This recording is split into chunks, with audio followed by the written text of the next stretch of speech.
Have you ever come across a story so chilling, so devastating, that it stops being just one tragedy and instead becomes a mirror reflecting the soul of an entire nation?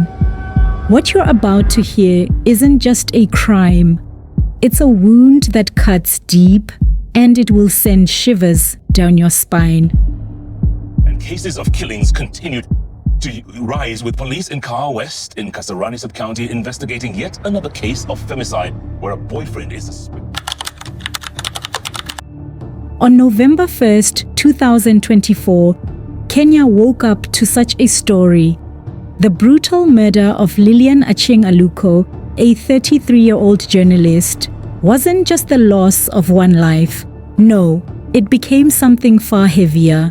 It became a symbol, a painful emblem of a crisis that has been quietly tearing through the country for years: the rise of gender-based violence and femicide. Now, let's pause for a second. Think about this. A young woman whose life revolved around telling stories, uncovering truths, and giving a voice to others, suddenly silenced in the most violent way possible. Doesn't that raise a haunting question?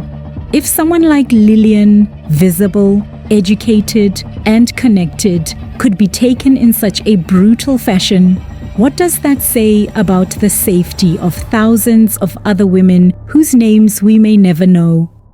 Her death did not fade quietly into the background like so many tragedies before it. Instead, it lit a fire. Streets filled with protests. Voices grew louder, angrier, and more desperate. Women carried placards with names of the fallen, names of daughters, sisters, mothers. Men joined too, some in grief, others in guilt, and many in outrage. Suddenly, the conversation that had been whispered in private homes and hushed in workplaces was echoing across the nation. But why Lilian's case?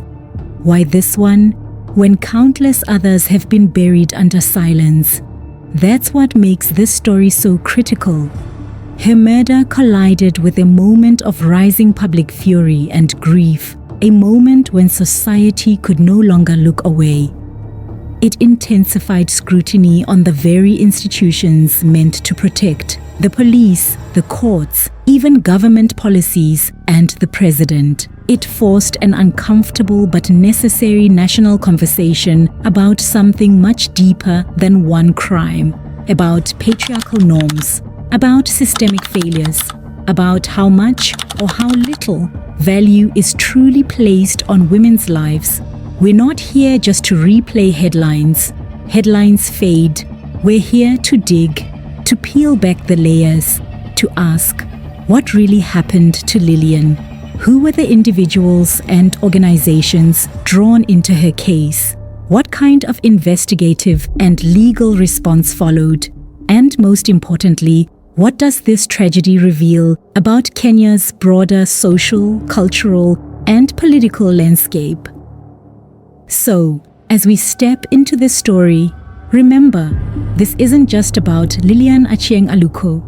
It's also about the countless women who never made the news, and the millions still at risk. It's about asking the hard questions and refusing to settle for easy answers.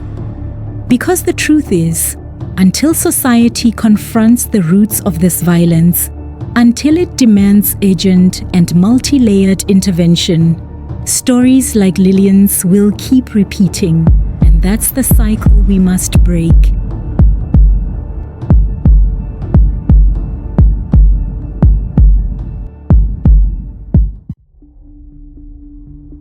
Before we talk about the tragedy that happened on October 31st, 2024, we need to step back and know the woman at the center of the story. Because Lilian Yanita Alu, known lovingly as Lily by her family and friends, was not just a name in the news. She was full of life, love, and dreams.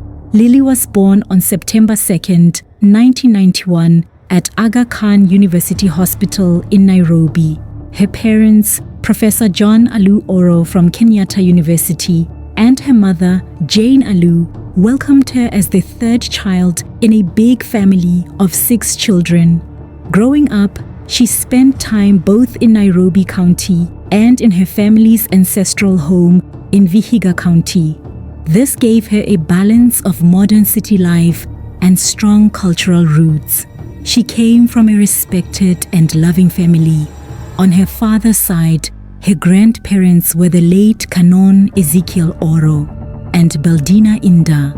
On her mother's side, her grandparents were the late Ephraim Da and Lilian Matilda of Uganda. Lily was loved deeply as a granddaughter, cousin, and later as an aunt to many nieces and nephews. From her school years, Lily showed she was bright and creative. She studied at Green Cottage Academy in Kahawa West, finishing her KCPE in 2005 before joining Senior Chief Koinanga High School in Kayamba County. She was not the type to sit quietly. She was active, curious, and full of energy. As she grew older, her love for communication and the arts became clear. She had a beautiful voice, the kind of voice that sounded perfect on radio and TV. Oktoberfest. Kobole performed all his major hit songs and left the crowd amazed. He urged his fans to keep supporting him. She worked as a presenter at Radio 44 in Kahawa West and later became the founder and main presenter at Team Broadcasting. People who listened to her felt connected, like she was speaking directly to them. But journalism was not her only passion. Before she focused on media, she had also been part of a traveling theatre group that performed literature set books for secondary school students. And Lily often played the lead roles, bringing characters to life with her energy and stage presence. She also worked in digital marketing, showing that she was always ready to try new things and use her creativity in different ways. But beyond her career, Lily was someone who made life brighter for the people around her. Friends and family called her the life of the party. She had a smile that could light up any room and a gift for making others feel loved and important. She loved drawing and had beautiful handwriting. Instead of buying cards, she would create birthday cards by hand for her family members. Simple things that showed her thoughtfulness. Her mother often said Lily was her fashion wardrobe manager and photo person because she always helped her choose outfits and loved taking pictures. Lily's dreams were bigger than just personal success. She wanted to use her media skills to make society better, to talk about issues, raise awareness, and push for a kinder and more peaceful world. Her life was also deeply connected to her faith. She accepted Jesus Christ as her personal savior in the year 2000. She was a faithful member of the Anglican Church, worshipping at St. Elizabeth Church in Nairobi and St. Peter's Parish, her rural area. So who was Lily? She was more than her career, more than her talents, more than the tragedy that later took her life. She was a loving daughter, a devoted sister, a caring aunt, a faithful believer, and a woman full of dreams. And that is what makes her story so heartbreaking. Because when someone with so much love and light is taken away so suddenly, the loss is felt far beyond her family. It becomes a loss for everyone who believes the world should be kinder, safer, and more just.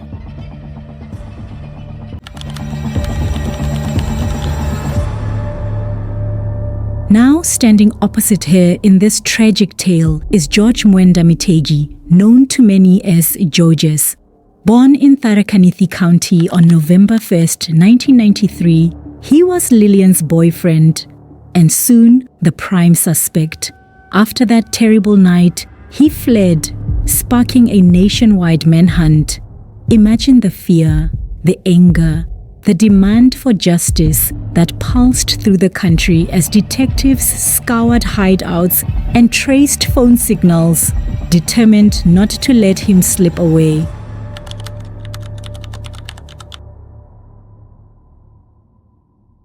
Now, let's rewind to that night,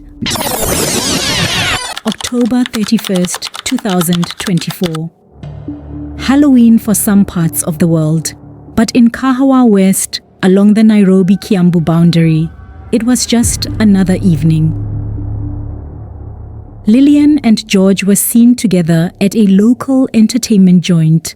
They laughed, they drank, they shared a night like any other couple, but what followed, no one could have predicted.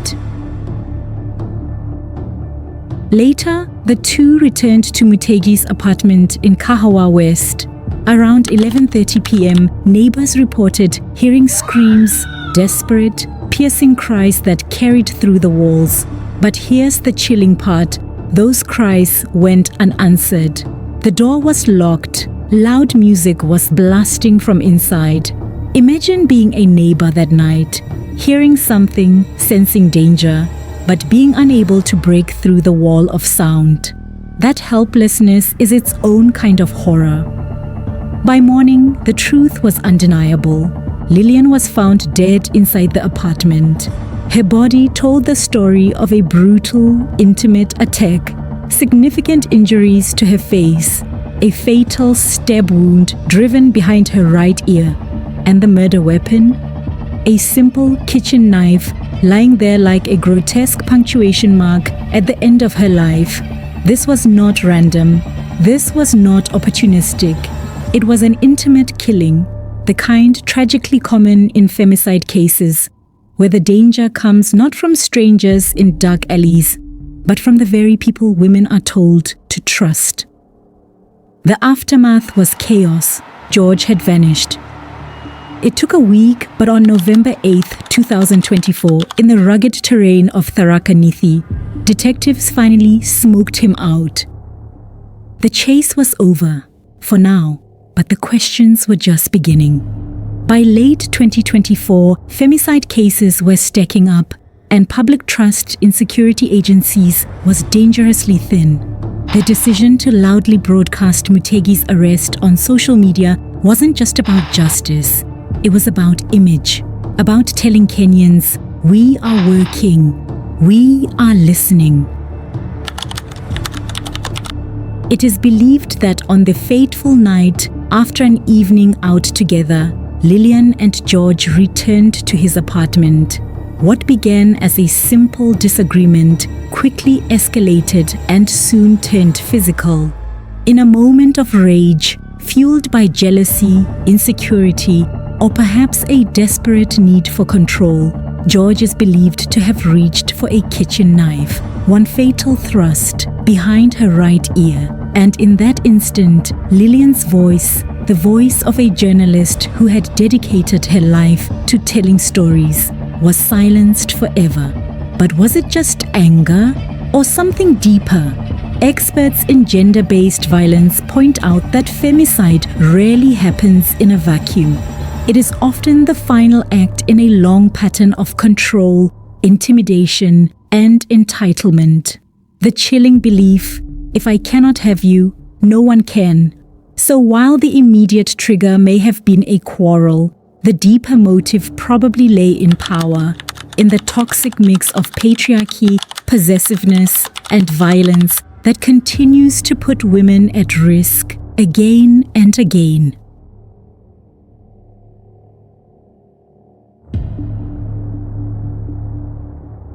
On a rain-soaked November 16th, 2024, in Vihiga County, hundreds gathered. They weren't only there to grieve a life stolen too soon, but to honor one that burned so brightly. The memory of Lilian Yanita Alu, Lily, was carried in voices that remembered her joy, her laughter, her warmth. She was gone, yes, but she was not silent. Her spirit lived on in the words of those who loved her most. First, her auntie Evelyn. To her, Lilian wasn't just family. She was light itself. My is Evelyn Achieng Aluko. Lilian was my lovely, lovely cousin.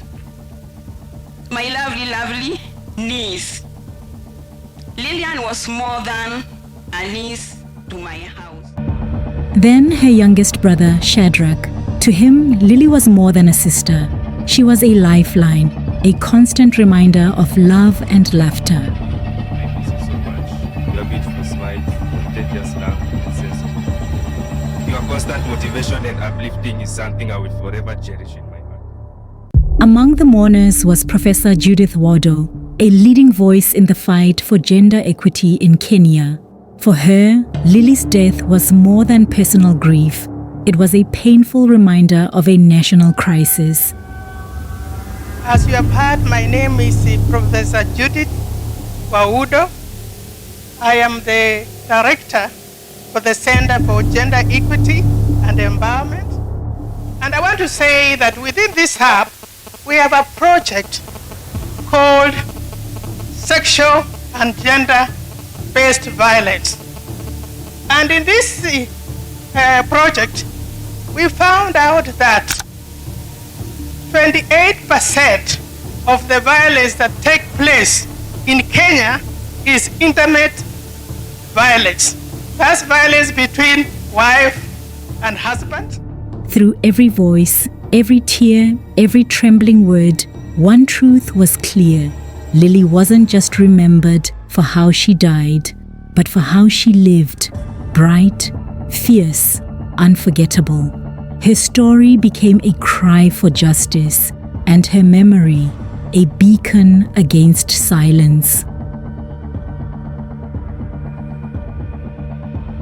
When we think about the murder of Lilian Achieng Aluko, it's tempting to stop at the what happened. But here's the truth.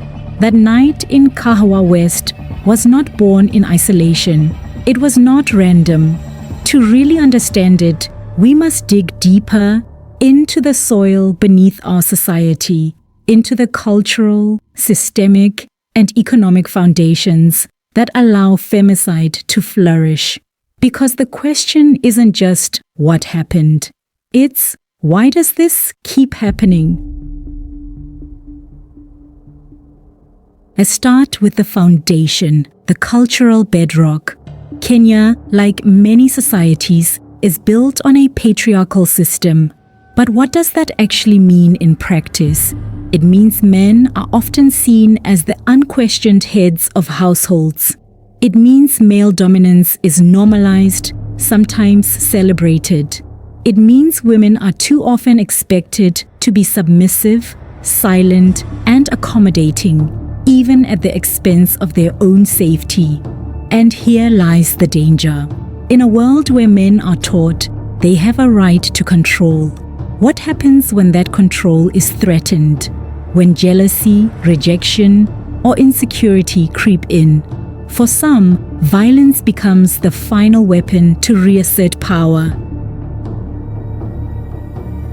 But culture alone doesn't explain it, because culture, when paired with systemic failure, becomes a fortress of impunity. Kenya has laws, strong ones in fact. The Protection Against Domestic Violence Act was meant to shield survivors, to create safety nets. Police gender desks were supposed to be sanctuaries where women could seek help. But what happens when those desks are understaffed? When the officers manning them have little training or worse, victim-blaming attitudes?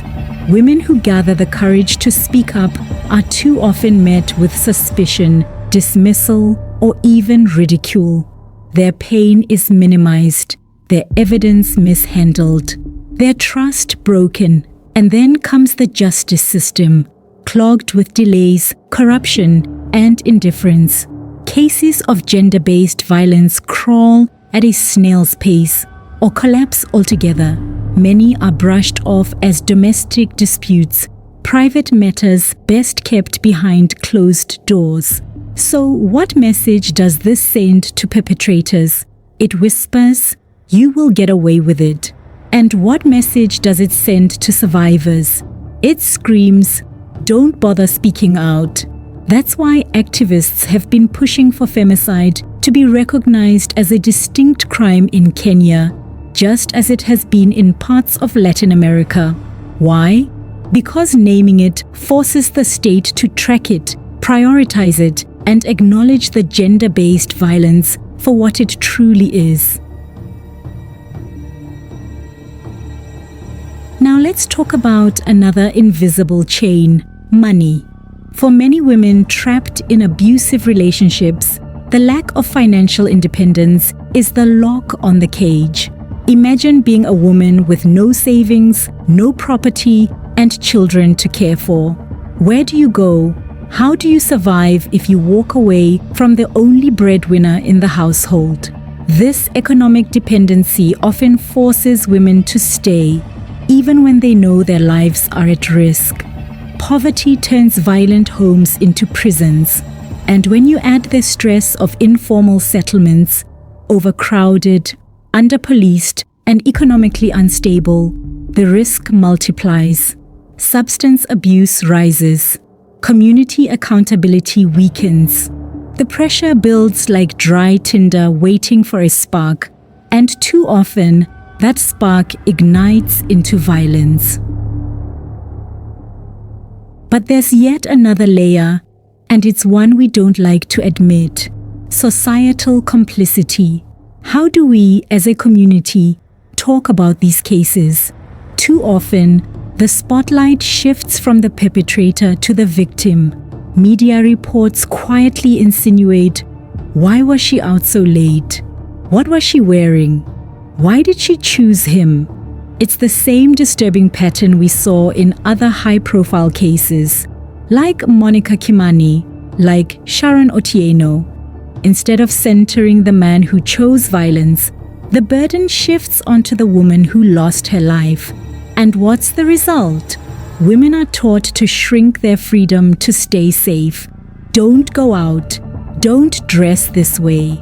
Don't say no too firmly. Don't live too loudly. But shouldn't the real question be, why aren't men being taught not to violate? When the media frames violence with undertones of victim blaming, it doesn't just report the news. It reinforces the culture. It feeds the silence. It tells men that maybe, just maybe, society will understand. So here's the haunting truth we uncovered during our investigations. Femicides like the murder of Lilian Aluko don't just happen because of one man's rage. They happen because of a system, a culture that allows rage to thrive, because patriarchal norms teach possession, because legal structures fail to protect, because poverty traps women in danger, because media and society shift blame onto victims instead of perpetrators. And until these whys are addressed, until we rip out the roots, not just trim the branches, the cycle will continue. And the big question is, how many more Lilians must there be before we finally change?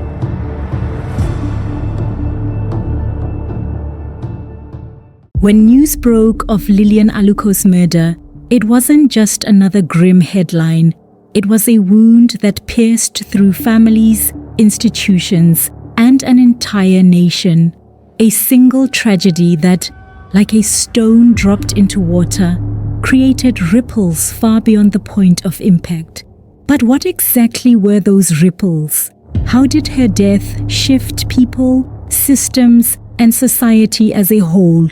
And perhaps the most important question, could this devastating loss finally push Kenya closer to real change? The first and most devastating impact was on the people closest to Lilian. For her family, the grief was unbearable. Imagine losing someone you love, not to illness, not to an accident, but to a deliberate, brutal act of violence. And then imagine that grief unfolding under the glare of national attention, with strangers discussing, dissecting, and debating your private pain. That was their reality.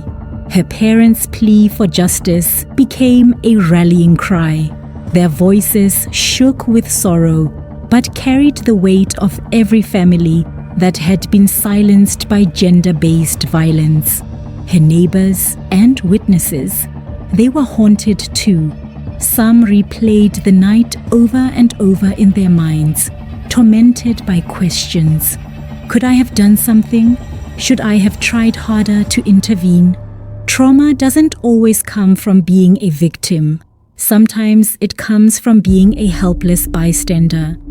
And then there was the media community. Journalists across Kenya didn't just lose a colleague, they were forced to confront unsettling questions about their own vulnerability. If one of their own, a woman who lived and breathed the power of storytelling, could fall victim to such violence, what did that mean for every female journalist walking home from an assignment at night?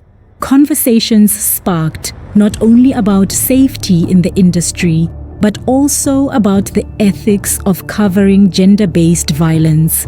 How do you report a story without sensationalizing it? How do you honor the victim without amplifying the trauma? For the public at large, Lilian's death felt painfully personal. Women across Kenya recognized themselves in her story, her ambition, her independence, her ordinary routines. Her murder crystallized a terrifying thought. If it could happen to her, it could happen to me. But the shockwaves didn't stop at individuals. Lilian's case put entire systems under the microscope. How can it be that our girls, the women of Kenya, that expect us to love them, that now they are dying in the hands of men? We have a criminal problem and we have a moral problem. We need to address. The justice system suddenly found itself on trial too. The public demanded not only answers, but speed and efficiency. Two things the system has historically struggled with. Could investigators collect forensic evidence properly? Could prosecutors secure a conviction without endless delays? The case exposed gaps, but it also highlighted a glaring need: specialized training to handle GBV cases with urgency and sensitivity. Law enforcement came under dual scrutiny. On one hand, the DCI's successful cross-county operation to apprehend the suspect, Mutegi, was proof of progress. It showed improved coordination, the use of technology, and a willingness to pursue justice beyond county borders. But on the other hand, the neighbors' desperate, failed attempts to get timely help that night revealed a much darker truth. Emergency response was weak. Community policing protocols were insufficient. The very systems meant to protect people had hesitated when they were needed most. And then came policy momentum, the anger spilling into the streets, the marches, the chants, the candlelit vigils could not be ignored. In response, the government announced new measures: the creation of a specialized DCI Gender Directorate dedicated solely to gender-based crimes, strengthening of police gender desks to make them more than symbolic gestures, and the rollout of polyshare centers, one-stop facilities where survivors could access medical treatment, legal assistance, and psychosocial support under one roof. Was this sudden burst of policy energy genuine reform or simply reactionary politics? That's a question still up for debate. But what is undeniable is that Lilian's case forced the state to act. Perhaps the most remarkable impact, though, was on society itself. Her murder, occurring right as the world was preparing for the 16 days of activism against gender-based violence, became a lightning rod. It transformed grief into outrage, outrage into movement. What followed were some of the largest anti-femicide protests in Kenyan history. And here's what made it different. It wasn't just activists and NGOs in the streets. It was mothers, fathers, university students, professionals, everyday Kenyans who had grown tired of whispering their fear and decided to shout it instead. Even President Ruto was compelled to acknowledge the crisis publicly, something rarely done at the highest levels of government. In that moment, the conversation shifted. Femicide was no longer a marginal issue spoken about in advocacy circles. It was a national emergency. The case also strengthened the work of advocacy groups and data trackers, particularly the Femicide Kenya database. Suddenly, they had a story that cut through the noise, a case that illustrated exactly why their data mattered. Statistics became flesh and blood, numbers had a name, and the impact didn't stop at Kenya's borders. International media outlets picked up Lilian's story, weaving it into the global tapestry of women's struggles against violence. Her case resonated in countries facing their own battles with femicide, situating Kenya not as an isolated example, but as part of a worldwide fight for gender equality. So what does this all mean? The murder of Lilian Aluko was not only a devastating personal tragedy, it was a mirror, reflecting the cracks in families, in communities, in institutions, and in the nation itself. But it was also a spark, igniting protests, reforms, and a movement that refused to let her death be in vain. And yet, the haunting question lingers. Will the changes born out of this tragedy last? Or will the anger fade, the promises dissolve, and the cycle begin again? The answer to that question depends on us. The murder of Lilian Achieng Aluko is more than the story of one life brutally stolen. It is a mirror, reflecting back to us the fractures of a nation standing at a crossroads. Lilian's death is not an isolated tragedy. It is a brutal punctuation mark in a sentence written by deep-seated patriarchy, systemic failure, and the grinding weight of economic disparity. But in the darkness, there are sparks. Her story has ignited a fire. It has laid bare the horrifying consequences of silence. And in that exposure, it has also shown us the raw power of public outrage, the tenacity of civil society, the sheer force of ordinary citizens, united, demanding change. As the trial of George Mutegi continues, it is not just about one man facing justice. It is about Kenya itself on trial. Will we continue to normalize impunity, or will we choose to end the war against women? The memory of Lilian Aluko is now a rallying cry, a permanent reminder that this fight is not just about statistics, but about lives. Lives like hers. Lives full of promise, silenced too soon. Kenya now stands before a choice: violence or life, impunity or justice. The question is, which path will we take? Thank you for staying with us until the very end of this case on True Crime Reloaded. Stories like these are never easy to tell, but they are necessary, because every detail brings us closer to understanding the truth and demanding justice. If you've made it this far, you are part of a community that refuses to look away. And for that, we thank you. Don't forget to hit the subscribe button, give this video a like, and turn on the notification bell so you never miss when we drop a new investigation. Until next time, this is True Crime Reloaded.